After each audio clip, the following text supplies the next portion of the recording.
여러분들은 편하게 들으셔요. 여기는 그냥 동아리처럼 편하게 공부하는 데예요. 이걸 해가지고 우리가 무슨 출세하려고 하는 것도 아니고 잡아드릴게요. 편하게 그냥 사랑방 이야기처럼 들으시면 돼요. 자, 보시면 네, 여기까지 오늘 설명을 하고 이 반은 우리가 그 약초 공부하는 반이에요. 근데 좀 질문이 들어와서 다른 이야기 좀 하고 있습니다. 자, 뜸을 보시면 오랫동안 불이 타게끔 한 거예요. 그죠?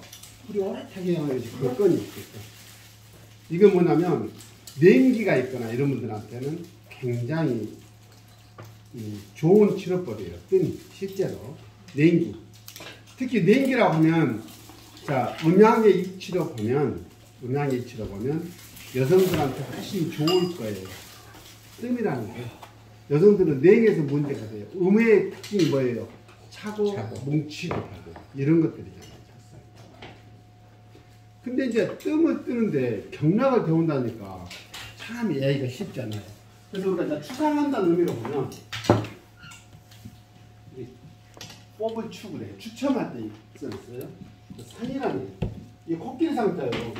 그러니까 한자로 보면 뭐 코끼리를 왜 뽑아? 뭐야 이게 추상이라는 게 있어. 이게 상 뽑을 주자를 보면 이게 선수면이 그죠? 제방은 상을 뽑는데 마음대로 뽑는 거예요. 마음대로. 추상화는 보면 어때요? 마음대로 그린 거예요. 우리가 봐서는.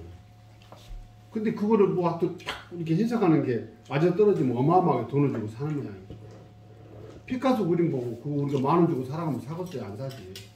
비싸다 그러니까 관심을 갖는 거지. 저는 그래요. 추상을. 대신 추상을 상을 그럼 마음대로 하는 거네. 추상. 근데 한의학은 또 뭐예요? 상이학문이라고 하잖아요. 상이학문.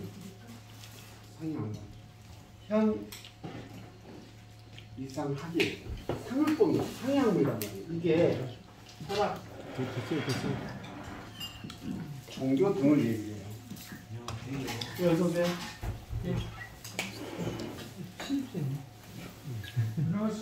중학생이 있으니까요.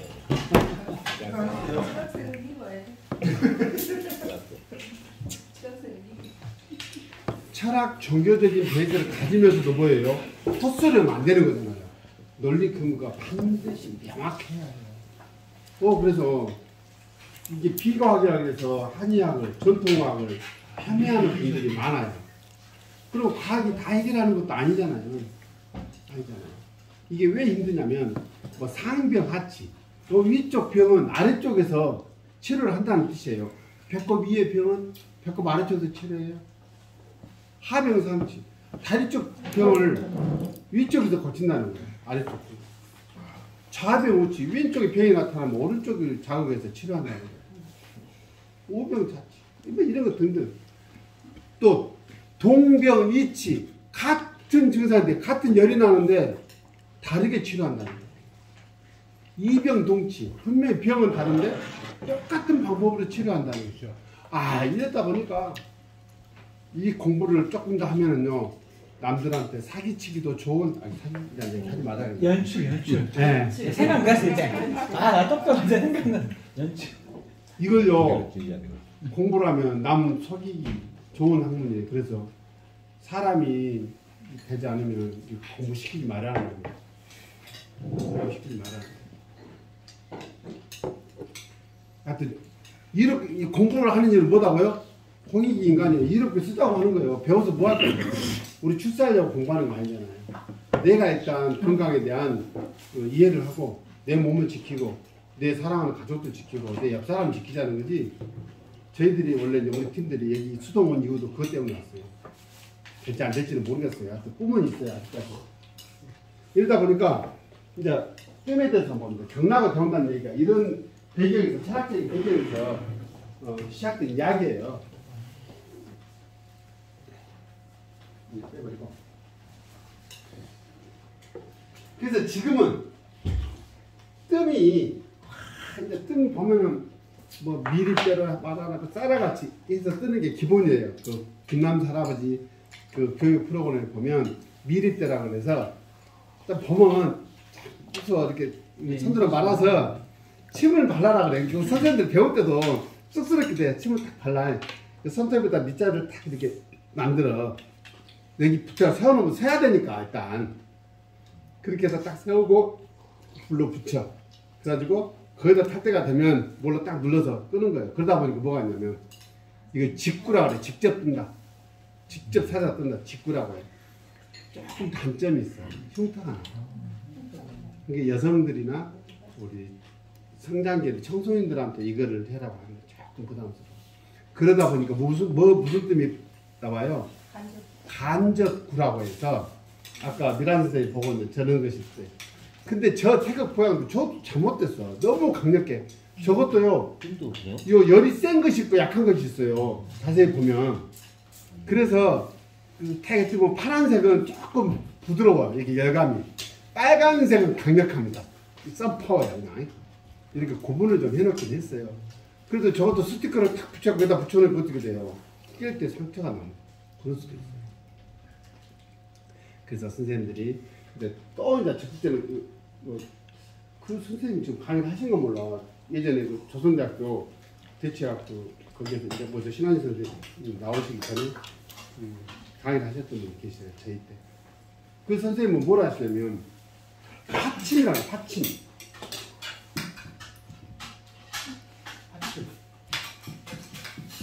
파침이라고 침을 써도 될 것 같네요. 원래 그 침과 어떤 이 침을 바늘침을 쓰지 않은 거 아니에요. 파침이라는 뜻이 뭐냐면 이렇게 침대에 있으면 여기다가 솜을 말아 이렇게 여기다 불을 붙여 침을 넣고 그럼 어떻게 하겠어요? 침을 따라서 여감이 깊숙이 들어가겠잖아요. 그 선생님은 예, 그 선생님이 이거를 엄청 많이 가르치죠. 그래서 예, 구간이라고 해서 이렇게 어떤 구간 뛴다고 해서 그거를 걸어요. 뭐 그런 것도 많이 씁니다. 뜸이 저것만 있는 게 아니에요.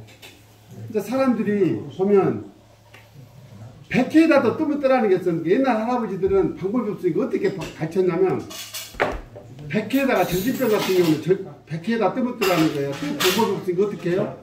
머리를 깎으라는 거예요. 여기를 거기다 떠. 김남수 할아버지도 그래요. 여기다 뜨는 것을 몇 장을 뜨라 그래. 한 장, 두 장이 그냥 이해가 안 되죠. 이 식시간장짜를 써요. 식시간장짜. 한 장, 두 장 이렇게 떠나는데 이거 뜨라는 거예요. 그러다 보니까 머리를 누가 밀려고 그래. 그러니까 간접구로 여기다가 묶어서 한 사람 별것이 개발 다 돼갖고 나와 있어요. 인터넷 들어가서 한번 찾아보십시오. 그렇게 다. 또 여성들은 어때요? 배에다 뜨고는 싶은데 흉터가 남으니까 이게 구간이라고 해서 뜨는 것들이 여러 가지가 소개되어 있어요.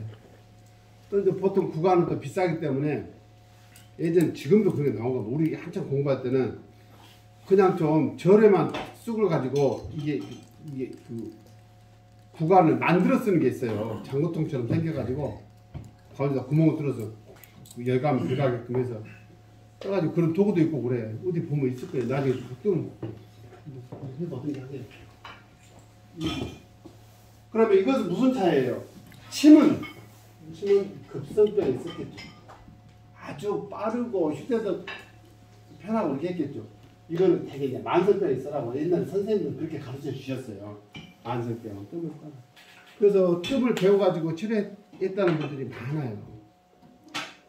뜸을 피해야 될 사람이 있어요. 이 열을 넣는 거라서 열병에는 쓰면 되겠어요? 안 되겠어요? 안 되겠잖아요. 근데 예전에 우리 선생님 보면 다 써. 만병통치약. 덫이 나면은 냉기를 빼야 되잖아. 열기를 빼야 되잖아. 계속 떠불어. 상처 안 남는 것이 나서 그렇게 가르치는 게 계셔. 근데 그건 아닌 것 같기도 해. 그래서 우리 선생님한테 배울 때 우리 선생님이 어떤 기준에서 그렇게 말씀하셨는가 모르겠는데 그렇게 하시더라고. 근데 동의보감을 보면 침하고 뜸은 같이 쓰지 말라고 되어 있어요. 그래서 잠깐 읽어드립니다. 제목만 침을 넣는 데는 기술이 있어야 된다. 기술이에요, 기술. 그래서 원래 여기는 그 침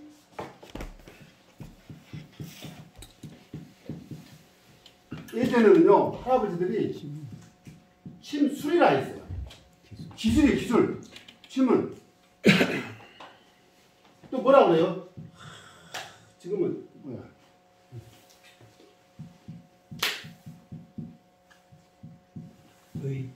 의술이라 그랬어요 옛날에는. 이 시대 요 뭐죠? 허준 할아버지가 동의보감 팰 때만 해도 의술이다니까 의학이 아니라. 그래서 뭐 중인 계급들이 했다며. 물론 허준 할아버지는 벼슬을 높은 벼슬까지 갔으니까 할 말 없는데 얘도 보면 기술이 있어야 된다 돼 있어요. 침을 넣는 데는 상공과 중공이 있다. 잘못한 상공은 병이 생기기 전에 치료하고 중공은 병이 이미 생긴 것을 치료한다고 하는데 이것은 무슨 말입니까? 이거는 글씨 나왔는 거죠. 뭐죠? 한전에게 나왔는 거죠. 기백이 물어보죠. 병이 생기기 전에 치료한다는 것은 예를 들어 간에 병이 생기면 간병 응당 비에 전해진다는 사실이다. 목국토가 일어나니까 비병. 오늘 설명하려고 하는 간병이나 전염병 이거예요. 이 기전부터요.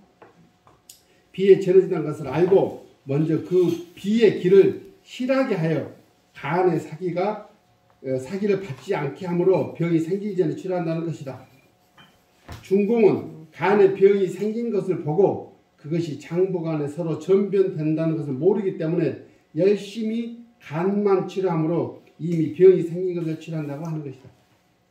이해는 돼요? 간병이 생기면 간화 때문에 목국토가 일어나요. 스트레스가 일어나면 소화력이 떨어진다니까. 그러니까 소화력을 떨어지지 않게끔 잘 관리해서 간은 간이더라도 병이 전화된 것을 막고. 그러니까 무슨 말이에요? 간을 치료하면서도 소화의 문제도 같이 살피는 것을 의미해요. 이제 그 복잡한 얘기고.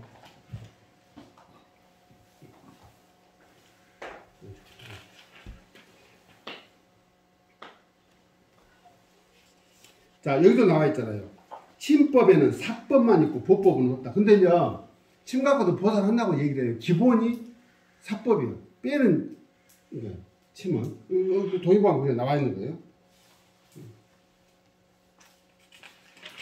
뭐 드라마 보면 치가서 오른쪽 돌리면 보법, 왼쪽에 하면 사법 이런 거. 예. 구보육사. 9번을 돌리면 보법이고 6번을 왼쪽으로 틀면은 사법이에요. 자, 침과 뜸치료를 같이 하지 말아야 한다. 이런 거예요. 침과 뜸을 견디지 못하는 사람들. 왜 그러겠어요? 옛날에는 먹는 것이 부실해서 견디지를 못해요. 침 몇 개만 놔버리면 침몸살이라고 들어보셨어요? 네? 침몸살? 온몸 쑤시고 늘어져 버리니까 침을 놔버리면 못 견디는 사람들. 너무 약하니까 기본적으로. 근데 현대인들은 잘 먹기 때문에 그런 일은 거의 없는 것 같아요. 근데 주의는 해야 돼요. 이게 그 침 공부한 사람들이 머리에 올린다는 표현을 하거든요. 침을 하는 사람들이 쓰러져 허옇게 가버린다니까. 맛이 가버려요. 당황할 필요는 없는데 거기서 당황하면 나이가 나거든. 근데 그런 경우를 머리에 올린다 그래요. 그럴 때면 공부가 찍었어요. 침 넣으니까 그냥 아이고 고맙습니다 말만 듣다가 한번 딱 그걸 경험하면 사람이 정신이 빠딱 들겠죠. 초심으로 딱 돌아가서 공부를 하는 거죠. 이렇게 엄청 공부가 이렇게 상승하는 큰 계기가 되기도 합니다. 어찌됐든 자, 1침 2구 3약 3약은요. 약은 일반인들이 공부할 수 있어요 없어요? 없어요. 할 수가 없어서. 그래서 우리 영호 선생님 있죠. 제보령은 단방 비법이 전해 올 뿐이에요. 민간에는 쌀만 먹으니까 좋아졌다고요. 허리 아파, 물팍 아파, 우수 쌀만 먹어 직방이. 오빠 믿어 시기에 이 단방 비법이 전해졌네요. 이게 이런 분들이 고마운 분들이죠. 민간에 돌아다니는 그런 것들을 전부 다 체험한 거를 정리해가지고 이렇게 책으로 펴주니까 우리는 우리 조상님들의 지혜를 간접적으로 공부할 수 있잖아요. 이게 단방 비법이에요. 왜 그러냐면, 자, 약을 쓰는데 침을 써도 마찬가지예요. 침하고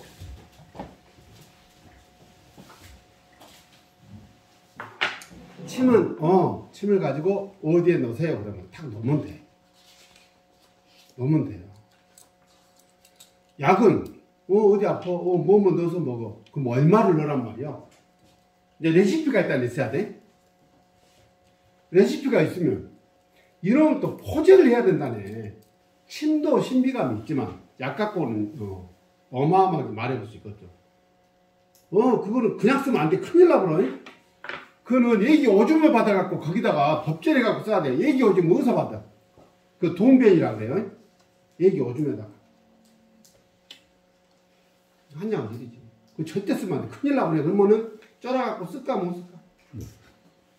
지금도 우리가 포제를 아주 극단적으로 강조하시는 분들이 계세요. 근데 그러면 안 되지. 근데 기본에 충실하면 근데 그런 거 우리가 조금 극복할 수는 있을 것 같아요. 그래서 약은 또 더군다나 약을 쓰려면 일단은 기본적으로 생리를 알아야 하잖아요. 생리를. 사람이 어떻게 원래 이런데 잘못된 거잖아. 병리도 알아야 되잖아요. 왜 나빠졌는지를 이해할 수 있어야 돼. 근데 그것은 진단이 돼야 되잖아요. 이 사람은 진단이 딱 끝났으면 침을 쓸 것인지 뜸을 쓸 것인지 약을 쓸 것인지 결정했어. 그럼 약을 쓰게 됐다 이 말이에요. 약을 쓰려고 하니 약도 있어야 하지만 약 개개의 성질을 알아야 하잖아요. 우리가 이제 공부하려고 하는. 그러면 되게 이제 단방 비법이라고 하죠. 민간방들이. 왜냐하면 주변에 우리가 살고 있는 환경에서는 계절이 다르고 하기 때문에 기본적으로 많은 다양한 약을 쓸 수는 없어요. 그러잖아요. 지금 전화하면 다 와본다니까. 외국에서도 보내고 외국에서도. 여기서 클릭 몇 번 해보면 딱 배달해 준다니까. 세상이 바뀌어서 옛날 같은 그러지 않죠. 그래서 허준 할아버지는 신토불이라는 말이 무슨 말이라고요? 그래 알았어. 중국에서 그렇게 쓴다며. 그럼 우리나라에서는 어떻게 할까? 우리마다 우리 지역이지. 그렇지. 키우고 그거를 대체할 수 있는 걸 찾으러 다녔다는 거예요. 근데 허준 할아버지는 그렇게 많이 못 다니셨습니다. 물리적인 한계가 있었다고. 왜요? 어이였다니까. 임금님 살피기도 힘들고 책 정리하기도 바쁜데 언제 뒷반 돌아다니면서 그걸 캐러 다녀요. 그거는 드라마에서나 있는 이야기다니까. 이론적으로 그렇다고. 이론적으로. 소명을 받아야죠. 그렇죠. 이론적으로. 대신 허준 할아버지는 벼슬을 했기 때문에 동의보감이라는 이 어마어마한 역작을 남길 수 있었어요. 왜? 고생 많이 하셨죠. 그 사고에 있는 모든 자료를 다 지원해 준 거예요. 공중이니까. 옛날에 사신들이 중국 가면 그냥 안 간다니까요. 그냥 안 가고 우리도 보따리부터 싹 갖고 갈 거 아니에요. 뭐 의사 같은 거. 그러면 그렇죠. 신 문물을 받아 들어온다고 뭘 갖고 온다는 얘기다? 책을 갖고 오는 거예요. 책을. 새로운 정보를 하는 거예요. 그리고 또 저기에서도 오잖아요. 이 자식들이 그걸 들으면 그냥 화가 머리 끝까지 올라올.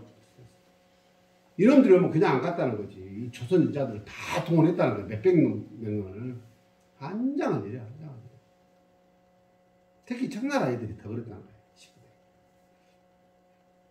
그래도 그런 애들이 올 때는 그냥 온다? 아니, 이렇게 정보를 가지고 왔다.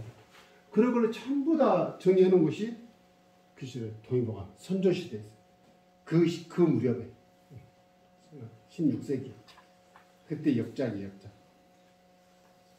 이게 당원 허준 할아버지는 그런 면이 있어요. 그리고 이제 이거 3년 약이 그렇게 힘든 거예요. 못해요. 약은 또 그러다 보니까 누가 약을 기본으로 썼냐면 예전에 종갓집들 있죠. 종갓집에 그냥 태어나기만 종사하면 태어난 집안도 있을 거예요. 사실은. 근데 글을 읽는 집안이 있어요. 글을 읽는 집안. 그리고 거기는 식솔들을 많이 거느리잖아요. 예전에. 그러니까 그 종갓집이라고 종택을 어쩌든가 집이 허벌나게 커. 방도 많아. 옛날에 돼가지고 식솔들이 사람채도 여러 채 있어야 되고 막 해야 있을 거 아닙니까? 옛날에. 지금은 그런 걸 이제 보존해온 진짜 종손들이 보존했겠어. 말도 안 되지. 그 노비가 700년이었어요. 그게 그 살림을 그렇게 하려면 집도 커야 되고 노비 자체가 누가 관리해요? 안 살리면? 맏며느리들이 아니 조선사들은 지금도 끝나니까 여자들 희생이 없으면 효자가 어디가 있어요? 한번 봐보게. 제사도 못 지내요. 맞아요. 효자가 어디 있어? 효부지. 맞아요. 세상 꽃이 여기요 다시 그가 우리 밭 있는데 무슨 교회 거죠? 다시 가다 보면 미국 처리장 있잖아요. 다시 또 시문 교회, 시문 교회. 그래서 우리 밭인데 그 앞에 다 연료비가 있더라고. 보니까 우리 할머니는 파주염 씨야. 우리 할머니. 자랑스럽다. 낮에는 우리 그 염가들이 이렇게 자자의 전도 많아요. 우리 옆에는 박사도 그렇고. 우리 그 최 팀장님이 우리 집안으로 장가 같은 거 아니에요. 아, 네. 그래서 여기 오시는구나. 부인이 염가라니까. 다 옛날에는 그래요. 근데 말 그대로 서방님이요. 폰만 잡아. 남자들은 그래가지고 서방님 글만 읽어. 그러다 보니까 이분들이 음양오의 이치를 알 수밖에 없어요. 그러다 보니까 어디까지 간다? 이분들의 사람의 이치를 몸의 이치로 그 학문적인 식견으로 연결을 시켜서 종갓집에서는 많은 식솔들을 거느려야 하기 때문에 종갓집 특유의 사람을 치료하는 비법이라는 책들이 전해 내려와요. 그런 경우가 많아요. 그리고 종갓집에서는 기본 약재들은 비축이 해놓은 경우가 많아요. 비방이라는 것은 그러한 곳에서 나와요. 하다못해요. 한편 그 할머니는 저는 몰라. 근데 그 할머니는 뭐만 치료하냐면 들어보셨을 거예요. 선생님들이 대나무를요 다 약재 우리 그 요지보다 좀 더 굵어요. 거기다가 살을 내 이렇게 칼집으로 딱 내가지고 까칠까칠 할 거 아니에요. 그러면 칼집을 내면 이렇게 딱 세워가지고 그걸로 눈을 걷어내 백태를. 그리고 눈꺼풀 위에 꺼풀 안에도 그거 낸다는 거예요. 그러면 막 머리도 막아주고 치료가 다 된다는 거예요. 그 할머니는 그거만 하고 유명한 할머니예요. 우리 선생님도 엄청 부잡아요. 의사 선생님도 부잡아요. 그래갖고 그 할머니한테 그 치료도 몇 번 받아봤대. 그래가지고는 어디 보면 있을 거예요. 또 서울 가시면서 그걸 나한테 주고 가셨어. 어디 그래 치료법은 안 써도 다른 치료법 많아요. 그러고 계시죠. 그래서 약을 한 사람들은 약 아니면 치료 안 돼. 또 한 사람들은 일침이고 삼약 좋아하네. 일구 이침 삼약이야. 말도 안 소리 하지 말고 침으로 뭔 놈을 치료가 돼. 뜸이 장땡이지. 책 봐봐요. 그런 책이 있다니까. 일구 이침 삼약이라는 분도 계시고 여기서 지존이 있어요. 지존이 있습니다. 약보다 약은 그런다고 쳐. 근데 약자를 쓰지. 약자 써. 이것이 약선 요리하신 분들이 음식으로 치료 못한 병은 약으로도 치료 못한다고 딱 써놨어. 한수입니다. 지존은 누구보다 요리한 사람, 음식하는 사람. 약선이다, 약선. 거기서 들어가 보면 저는 좀 껄렁합니다. 저는 요리하는 사람 아니기 때문에 약선 요리한다고 가서 보면 다 짜놨지요. 그 짜놨지 만든 사람이 장땡이. 제가 말 안 들린 거잖아요. 가서 보면 대부분 짜놨지라니까. 우리는 사기질이 있기 때문에 이걸 보관할 방법이 없어요. 어떻게 보관할 건데? 결국은 보관이요. 아, 보관인데 거기서 경우는 뭐다? 발효다. 말이 그래서 해야 한다니까. 아니 진짜로요. 여기 발자에도 수주자 들어가요. 발효 음식이니까. 그래요. 이게 발효는 우리가 정말 미생물의 활동은 우리가 관심 있게 봐야 될 영향이 있는 사실인 것 같아요. 뭐든 우리 해도 갖고 더군다나 요즘같이 우리 대기도 못 믿잖아요. 지금요 그 산에 가서 샘물 떠서 먹은 사람 봤어요? 선생님도 드세요? 산에 가서 샘물 그냥 먹은 사람 먹을 수 있어요 지금? 약속을 함부로 안 먹죠. 그런다니까요. 그런 세상이 돼버렸어요. 우리 산에 있는 아니 광주는 오주 가면 산좋고 물 좋은 동네가 있어. 산수동이라고. 그 산수동 뒤에 가면 다 약수터였어. 아 진짜라니까. 아니 수고고 약수고고 약 틀려요. 거기는 다 약수. 우리가 결혼 많이 갔거든요. 무등산 가서 약수 받아다 먹었어. 무통에다가. 그래요? 지금 다 막아버렸어. 못 먹게 다 막아버렸어. 거기만 막은 게 아니야. 저기 주머니 뛰어 올라가도 여기 먹으면 안 되고 다 막아버렸어. 아니. 수돗물 먹으라고 하세요? 예? 수돗물. 그렇게 다 이제 염소로 처리해가지고 소독해버렸어요. 아니 약수를 옛날에는 저기 지금은 못 먹게 해요. 그러니까요. 예. 근데 그것도 못 믿는 세상에 정말 발효 쪽은요 우리가 관심을 가져야 될 영역인 건 사실이에요. 좀 쉬셨다가 이제 본론 구구 좀. 아니 이게 답변은 좀 됐나요?